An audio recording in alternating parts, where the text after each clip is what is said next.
আল্লাহ পাক রব্বুল আলামিন রমজান মাসে রোজাকে কি করেছেন? ফরজ করেছেন। সুবহানাল্লাহ বলেন। আল্লাহ পাক রমজান মাসে রোজাকে কি করছেন? ফরজ করছেন। এটা আমার কথা না, আল্লাহ পাক রব্বুল আলামিন কোরআনুল কারীমে সূরা আল বাকারার মধ্যে ইরশাদ করেন। আল্লাহ পাক রব্বুল আলামিন বলেন, ইয়া আইয়ুহাল্লাযীনা আমানু কুতিবা আলাইকুমুস সিয়াম। হে ঈমানদারেরা, তোমাদের উপরে রমজানের রোজাকে ফরজ করা হয়েছে। আমরা আল্লাহ পাক রব্বুল আলামিনকে ডাক দিয়ে বললাম, আল্লাহ আপনি আমাদের উপরে কেন রোজা ফরজ করলেন?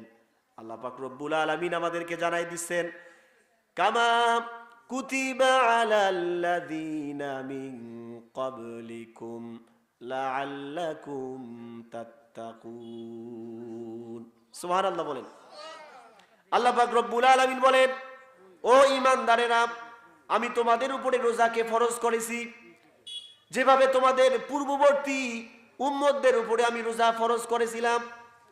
আমরা আল্লাহ পাক রব্বুল আলামিনকে জিজ্ঞেস করলাম, আল্লাহ তুমি আমাদের উপরে রোজাকে কেন ফরজ করলে?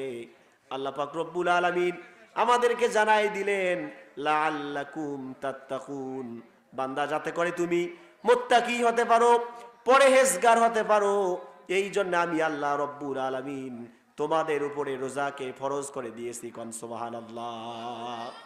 তাহলে রমজানকে আল্লাহ তাআলা আমাদের উপরে রমজানের রোজাকে রব্বুল আলামিন ফরজ করে দিয়েছেন আমাদের কল্যাণে, আমাদেরকে মুত্তাকি করার জন্য। কোন সুবহানাল্লাহ। সম্মানিত ভাইরা আমার, এবার আমরা আল্লাহকে জিজ্ঞেস করলাম, আল্লাহ আমরা যদি মুত্তাকি হই তাহলে আমাদের লাভ কি হবে? আমাদের উপকার কি হবে? আমাদের ফায়দা কি হবে? রব্বুল আলামিন নবীজির মাধ্যমে জানায় দেন, হে নবী আপনি মুত্তাকি বান্দাদেরকে জানায় দেন, আমার কোন বান্দা যদি মুত্তাকি হতে পারে, তাকওয়ার রঙে রঙিন হতে পারে, আমার কোন বান্দা যদি তাকওয়ার নীতি অবলম্বন করে দুনিয়ায় জীবন যাপন করতে পারে, তাহলে আমি আল্লাহ রব্বুল আলামিন দুনিয়ার মধ্যে তার কোনো সংকীর্ণতা রাখবো না। আমি আল্লাহ দুনিয়াতে তাকে বেইজ্জত করব না। আমি রব্বুল আলামিন বান্দা তাকওয়ার নীতি অবলম্বন করার কারণে আমি দুনিয়ায় তাকে সম্মানের জিন্দেগি দান করব, ইজ্জতের জিন্দেগি দান করব। মরার পরে আমি রব্বুল আলামিন সবার আগে ফার্স্ট চান্সে বিনা হিসাবে বিনা আযাবে জান্নাত দান করব। কোন সুবহানাল্লাহ। রমজানের রোজা ফরজ করে দিয়েছেন ঈমানদারদেরকে মুত্তাকি করার জন্য। আমরা বললাম, আল্লাহ আমরা যদি মুত্তাকি হই তাহলে আমাদের লাভ কি? আল্লাহ পাক নবীজির মাধ্যমে জানাই দিলেন, তুমি মুত্তাকি বান্দাদেরকে বলে দাও, তারা যদি মুত্তাকি হয়, ঈমানদারদেরকে বলে দাও তারা যদি মুত্তাকি হতে পারে, আমি আল্লাহ দুনিয়ায় ইজ্জতের জিন্দেগি দান করব, আর মরার পরে সবার আগে বিনা হিসাবে বিনা আযাবে ফার্স্ট চান্সে আমার জান্নাত দান করব। কোন সুবহানাল্লাহ। তাহলে মুত্তাকি হওয়ার দরকার আছে না নাই? জোরে বলেন, আছে না নাই? মুত্তাকি হওয়ার অন্যতম একটি আমল হলো রমজান মাসে রোজা রাখা। সুবহানাল্লাহ বলেন। মুত্তাকি হওয়ার অনেকগুলো আমল রয়েছে, তার মধ্যে একটি আমল হলো রমজানের রোজা রাখা। কোনো ব্যক্তি যদি রমজানের রোজাগুলি যথাযথভাবে আদায় করে, সুন্দরভাবে আদায় করে, তাহলে তার মধ্যে মুত্তাকির গুণ তৈরি হয়ে যায়। মুত্তাকির গুণ তৈরি হয়ে যায়, তার মধ্যে মুত্তাকির রং চলে আসে, মুত্তাকির খাসলত চলে আসে। কথা বলেন ঠিক কিনা? সম্মানিত ভাইরা আমার, আপনি যদি মুত্তাকি হতে চান তাহলে অবশ্যই আপনাকে রমজানের রোজাগুলি যথাযথভাবে পালন করতে হবে। কথা বলেন ঠিক কিনা? আমরা রমজানের রোজাগুলি যথাযথভাবে পালন করতে পারবো তো ইনশাআল্লাহ? আল্লাহ পাক রব্বুল আলামিন কবুল করেন, বলেন আমিন। জোরে বলেন আমিন। সম্মানিত ভাইরা আমার, আমরা যদি রমজানের রোজাগুলি যথাযথভাবে পালন করি তাহলে ফায়দা কি? হাদিসের মধ্যে নবী সাল্লাল্লাহু আলাইহি ওয়াসাল্লাম রোজাদারের এমন কয়েকটি ফায়দা আলোচনা করেছেন যেটা পূর্ববর্তী কোন উম্মতকে, কোন রোজাদারকে দেওয়া হয় নাই। কোন সুবহানাল্লাহ। এই রমজানকে কেন্দ্র করে আল্লাহ পাক রব্বুল আলামিন আমাদেরকে, এই আখিরি উম্মতকে এমন 5টা জিনিস, এমন 5টা বৈশিষ্ট্য দান করছেন, ফজিলত দান করছেন, যা পূর্ববর্তী কোন উম্মতকে দান করা হয় নাই, কোন উম্মতকে দান করা হয় নাই। সম্মানিত ভাইয়েরা আমার, আমরা জানি আদম আলাইহিস সালাতু ওয়াস সালাম থেকে শুরু করে নিয়ে শেষ নবী মুহাম্মদুর রাসূলুল্লাহ সাল্লাল্লাহু আলাইহি ওয়াসাল্লাম পর্যন্ত আল্লাহ পাক লক্ষাধিক নবী ও রাসূল পৃথিবীতে প্রেরণ করছেন। করছেন কি করে নাই? জোরে বলেন, করছে কি করে নাই? আল্লাহ পাক লক্ষাধিক নবী ও রাসূলকে পৃথিবীতে প্রেরণ করছেন মানব জাতিকে হেদায়েত করার জন্যে, মানব জাতিকে অন্ধকারের পথ থেকে হেদায়েতের পথে আনার জন্যে, জাহান্নামের পথ থেকে জান্নাতের পথে আনার জন্যে। সম্মানিত ভাইয়েরা আমার, মজার বিষয় হলো আল্লাহর নবীজি বলেন আদম থেকে শুরু করে নিয়ে ঈসা পর্যন্ত যত নবী রাসূল পৃথিবীতে এসেছিল তারাও রোজা রেখেছিল, কিন্তু আল্লাহ পাক রমজানকে কেন্দ্র করে আমার উম্মতকে যে 5টা জিনিস দান করছে, এই 5টা জিনিস কোন নবী রাসূলের উম্মতকে দান করে নাই। কান সুবহানাল্লাহ। কোন উম্মতকে দান করে নাই, শুধু আখিরি উম্মতকে রব্বুল আলামিন এই 5টা জিনিস হাদিয়া দিয়েছেন। কান সুবহানাল্লাহ। এই 5টা জিনিস শোনার দরকার আছে না নাই? কারা কারা শুনতে রাজি আছেন? হাত তুলে আল্লাহকে দেখান। নারায়ে তাকবীর, নারায়ে তাকবীর। আজকের মাহফিল সফল হোক, সফল হোক। নারায়ে তাকবীর। আল্লাহ পাক রব্বুল আলামিন কবুল করুন, বলেন আমিন। সম্মানিত ভাইয়েরা আমার, আল্লাহর নবী সাল্লাল্লাহু আলাইহি ওয়াসাল্লাম বলেন উতিয়াত উম্মতি খামসা খিসালিন ফি রমাদান। রমজানকে কেন্দ্র করে আল্লাহ রব্বুল আলামিন আমার উম্মতকে এমন 5টি জিনিস দান করেছেন লাম তুতাহুন্না উম্মাতুন ক্বাবলাহুম, যা পূর্বের কোন নবী রাসূলকে দান করে নাই। তার মধ্যে 1 নম্বর হলো খুলুফু ফামিস সাইমি ইয়াতিয়াবু ইনদাল্লাহি মির রিহিল মিস্ক। আল্লাহর নবী সাল্লাল্লাহু আলাইহি ওয়াসাল্লাম বলেন 5টা জিনিসের প্রথমটা হচ্ছে আল্লাহ পাক রোজাদারের মুখের দুর্গন্ধ আল্লাহ রব্বুল আলামিনের কাছে মিশক ও আম্বরের চেয়ে প্রিয়। কান সুবহানাল্লাহ। 1 নম্বরটা কি? রোজাদারের মুখের গন্ধ, দুর্গন্ধ আল্লাহ রব্বুল আলামিনের কাছে দামি সুগন্ধির চেয়েও প্রিয়। কান সুবহানাল্লাহ। সম্মানিত ভাইয়েরা আমার, আমরা সকলেই জানি রমজান মাসে রোজা রাখার কারণে সারাদিন আমরা কোনো কিছু খাই না। না খাওয়ার কারণে আমাদের মুখের ভিতরে একটা দুর্গন্ধ তৈরি হয়। হয় কি হয় না? জোরে বলেন, হয় কি হয় না? আমরা না খাওয়ার কারণে আমাদের মুখের মধ্যে একটা দুর্গন্ধ তৈরি হয়। আমরা যখন একজন আরেকজনের সঙ্গে কথা বলি তখন এই দুর্গন্ধটা বুঝতে পারি। বুঝা যায় কি যায় না? যুবক ভাইদের কম হয়, ছোট বাচ্চাদের কম হয়, বৃদ্ধ বাবাজি যারা আছে 40-এর উপরে যাদের বয়স, 45-50 যাদের বয়স, তাদের মুখের দুর্গন্ধটা খুব কুৎসিত ধরনের হয়, অসহনীয় পর্যায়ের হয়। এই লোকগুলি যদি রোজা থাকা অবস্থায় কারো সামনে কথা বলে তখন আমরা বলি দূরত্ব বজায় রেখে কথা বলেন, রোজা রাখার কারণে মুখে দুর্গন্ধ হচ্ছে। কথা বলেন ঠিক কিনা? আমার ভাইরা, একজন রোজাদার আর একজন রোজাদারের মুখের দুর্গন্ধ সহ্য করতে পারে না। এই দুর্গন্ধের ব্যাপারে আল্লাহর নবীজি বলতেছেন রোজা রাখার কারণে, ও মুসলমানেরা, ও ইমানদারেরা শোনো, ও আমার উম্মতেরা শোনো, তোমরা রোজা রাখার কারণে তোমাদের মুখের মধ্যে যে দুর্গন্ধটা আসে কোনো মানুষ সহ্য করতে পারে না, কিন্তু এই দুর্গন্ধটাই রব্বুল আলামিনের কাছে মিশক ও আম্বরের চেয়েও বেশি প্রিয়। কান সুবহানাল্লাহ। এই দুর্গন্ধের কয়েকটি ব্যাখ্যা রয়েছে, তার মধ্যে একটি ব্যাখ্যা আমি আপনাদেরকে শোনাই।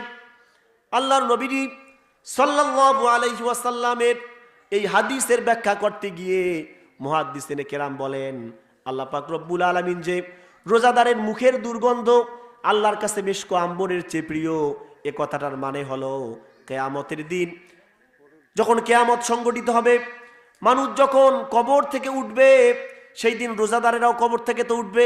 উঠবে কি উঠবে না? জোরে বলেন, উঠবে কি উঠবে না? সম্মানিত ভাইরা আমার, দুনিয়াতে যারা রমজানের রোজাগুলি আল্লাহকে সন্তুষ্ট করার জন্য রাখবে তারাও কিয়ামতের দিন কবর থেকে উঠবে। এই রোজাদারেরা যখন কবর থেকে উঠবে তখন তাদের মুখ থেকে সুঘ্রাণ বের হবে, কোন সুবহানাল্লাহ।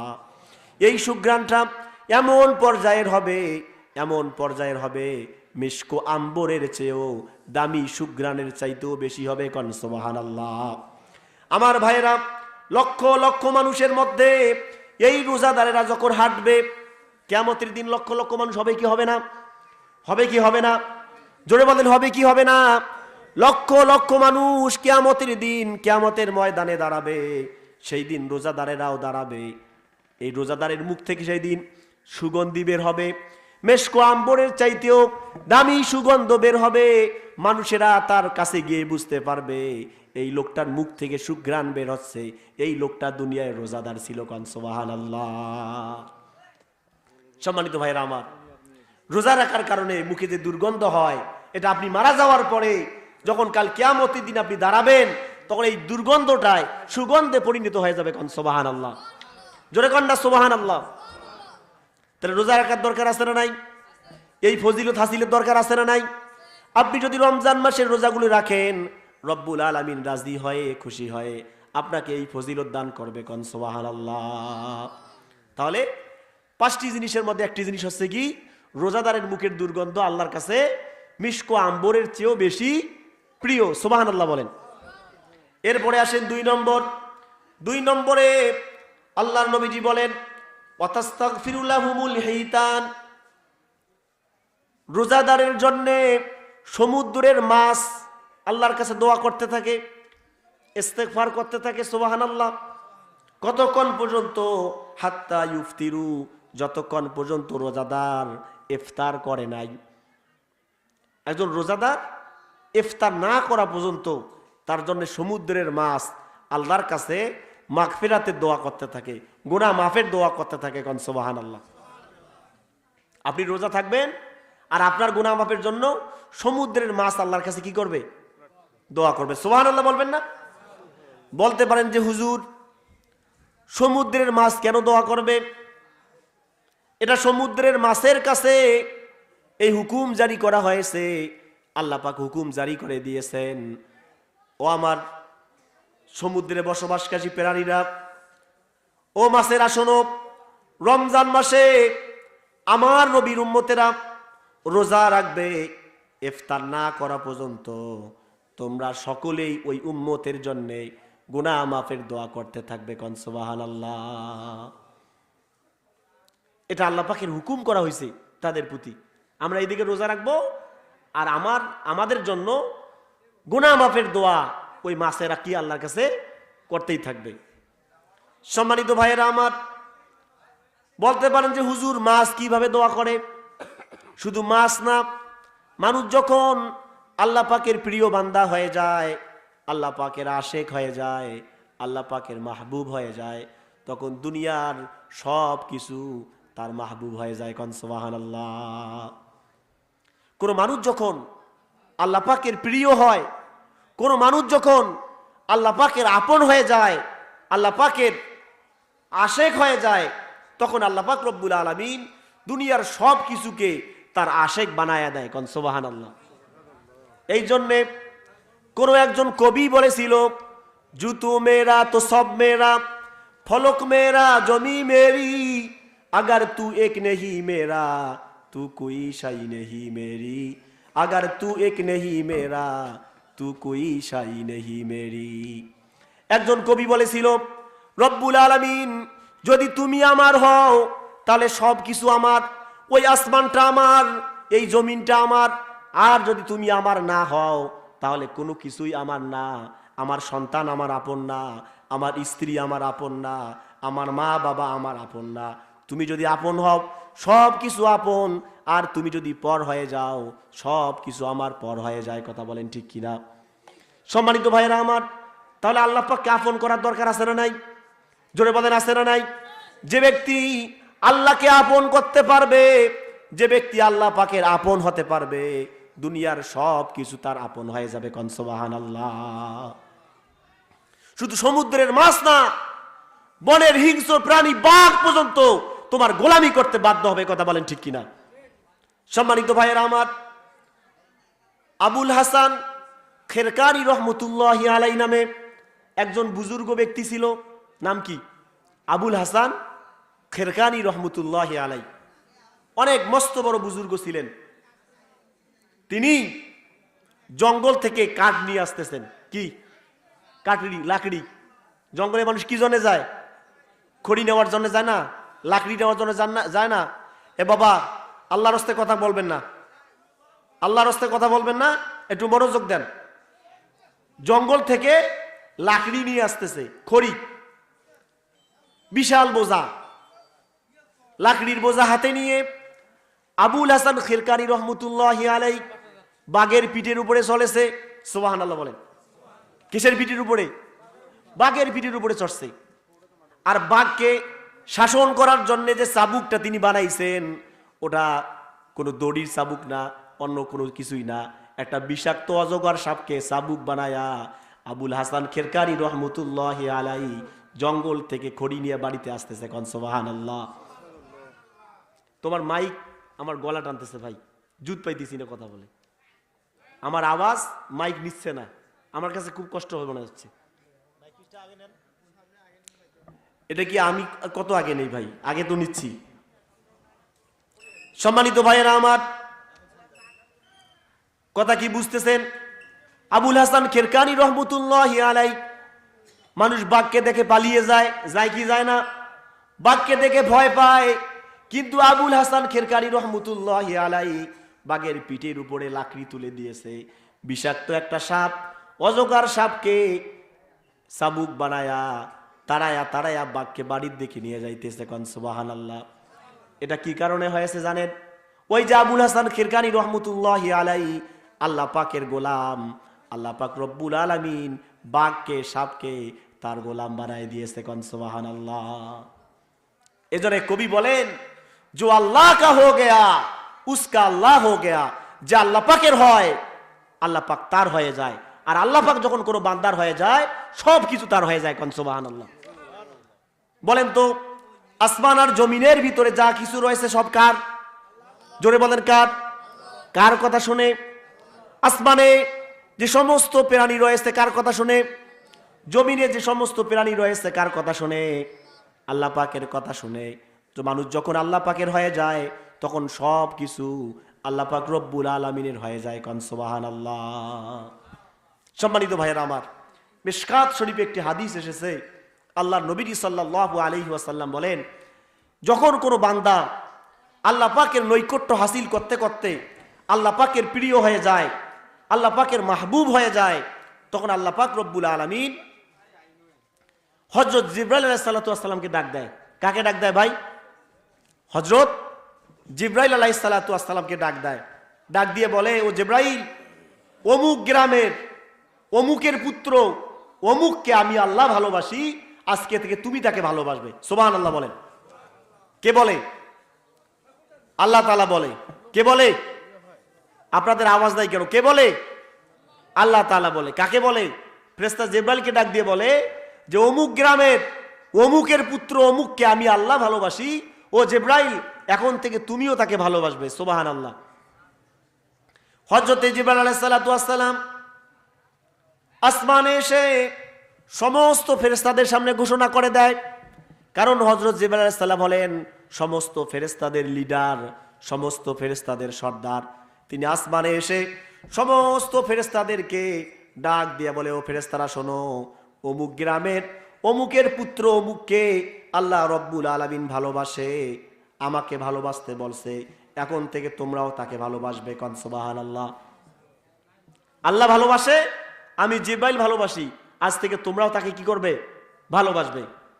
আসমানের ফেরেশতারা এই ফরমান পাওয়ার পরে তারা জমিনে নামে। জমিনে নেমে জমিনে যত ফেরেশতা রয়েছে সমস্ত ফেরেশতাদের কাছে ওই লোকটাকে পরিচয় করে দেয় আর বলে, শোনো, ওই যে অমুকের পুত্র অমুককে আসমানের মালিক আল্লাহ ভালোবাসে, আমাদের সর্দার হযরত জিবরাইল ভালোবাসে, আমরা আসমানের ফেরেশতারা ভালোবাসি, এখন থেকে তোমরা জমিনে যত ফেরেশতা আছো সবাই তাকে ভালোবাসবে। কোন সুবহানাল্লাহ। জমিনের ফেরেশতারা তাকে ভালোবাসা শুরু করে দেয়। জমিনে শুধু কি ফেরেশতা বসবাস করে না, মাখলুকও বসবাস করে, বিভিন্ন প্রাণী বসবাস করে। ওই ফেরেশতাগুলি মানুষের ভিতরে ওই লোকটার মহব্বত পয়দা করে দেয়। তাহলে রমজান মাসে রোজা রাখা এটা আল্লাহ পাকের হুকুম কিনা? জোরে বলেন, হুকুম কিনা? যদি আমরা এই হুকুম পালন করি তাহলে এই হুকুম পালনের মধ্য দিয়ে আমরা আল্লাহ পাকের কি হব? প্রিয় হব, আমরা আল্লাহ পাকের মাহবুব হয়ে যাব। কান সুবহানাল্লাহ। সম্মানিত ভাইরা আমার, 2 নম্বর বিষয় গেল রোজাদারদের জন্য সমুদ্রের মাছ আল্লাহর কাছে কি করে? দোয়া করে। এবার আসেন 3 নম্বর বিষয়, ওয়ায়ুসাইয়িরুল্লাহু আযজা ওয়া জাল্লা কুল্লা ইয়াউমিন জান্নাতাহু। আল্লাহর নবীজি বলেন, রোজাদার বান্দার জন্য আল্লাহ পাক রব্বুল আলামিন প্রতিদিন জান্নাতকে সুসজ্জিত করে, জান্নাতকে সাজায়। কোন সুবহানাল্লাহ। জান্নাতকে কি করে? সুসজ্জিত করে, সাজায়। আর জান্নাতকে বলতে থাকে, ও জান্নাত অপেক্ষা করো, খুব শীঘ্রই আমার সলিহীন বান্দারা দুনিয়ার সমস্ত দুঃখ কষ্টকে লাথি মেরে ফেলাই দিয়ে তোমার ভেতরে আসতেছে। কোন সুবহানাল্লাহ। এটা কাদের জন্যে? রোজাদারদের জন্যে। 3 নম্বর বৈশিষ্ট্য হলো, 3 নম্বর ফায়দা হলো, 3 নম্বর ফজিলত হলো রোজাদারদের জন্য আল্লাহ পাক জান্নাতকে সুসজ্জিত করে। 4 নম্বর, ওয়াতুসাফাদু ফিহি মারাদাতুশ শায়াতিন। আল্লাহর নবী সাল্লাল্লাহু আলাইহি ওয়াসাল্লাম বলেন, রোজাদারের সম্মানার্থে আল্লাহ পাক রমজান মাসে নিকৃষ্ট শয়তানদেরকে, অবাধ্য শয়তানদেরকে শৃঙ্খলাবদ্ধ করে বন্দী করে রাখে। কোন সুবহানাল্লাহ। এই রমজান মাসে আল্লাহ তাআলা শয়তানকে কি করে?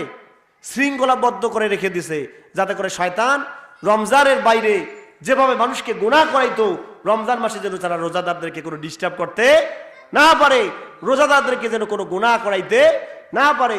এই জন্য দুষ্ট অবাধ্য শয়তানদেরকে রব্বুল আলামিন কি করেন? শৃঙ্খলাবদ্ধ করে রাখেন, জিনজির দিয়ে তাদেরকে আবদ্ধ করে রাখেন। কোন সুবহানাল্লাহ। কাদের কারণে? রোজাদারদের কারণে। জোরে বলেন, কাদের জন্যে? রোজাদারদের জন্য। এটা কয় নম্বর? 4 নম্বর। 5ম নম্বরে আল্লাহর নবী সাল্লাল্লাহু আলাইহি ওয়াসাল্লাম বলেন, ওয়ায়ুগফারু লাহুম ফি আখিরি লাইলিহি। 5ম নম্বর হলো রমজানের শেষ রাত্রে আল্লাহ রব্বুল আলামিন রোজাদারদের সমস্ত গুনাহ খাতা মাফ করে দেন। 1 মাস রোজা রাখছে, রোজা শেষ, উম্মতের গুনাহ মাফ। সুবহানাল্লাহ। রোজা শেষ, উম্মতের গুনাহ শেষ। রব্বুল আলামিন এই যে আমাদের শেষ উম্মতকে এই রমজান উপলক্ষে এই 5টি পুরস্কার দান করছে। কোন সুবহানাল্লাহ। যে 5টি পুরস্কার ইতিপূর্বে কোন উম্মতকে আল্লাহ পাক দান করেন নাই। সম্মানিত ভাইয়েরা আমার, এই 5টি পুরস্কারকে সামনে রেখে আমাদেরকে সিদ্ধান্ত নিতে হবে যে এবার আমরা রমজানের রোজাগুলো যথাযথভাবে কি করব? আদায় করব। আল্লাহ পাক রব্বুল আলামিন আমাদেরকে রমজানের রোজাগুলি যথাযথভাবে আদায় করার তৌফিক দান করুক। বলেন আমিন।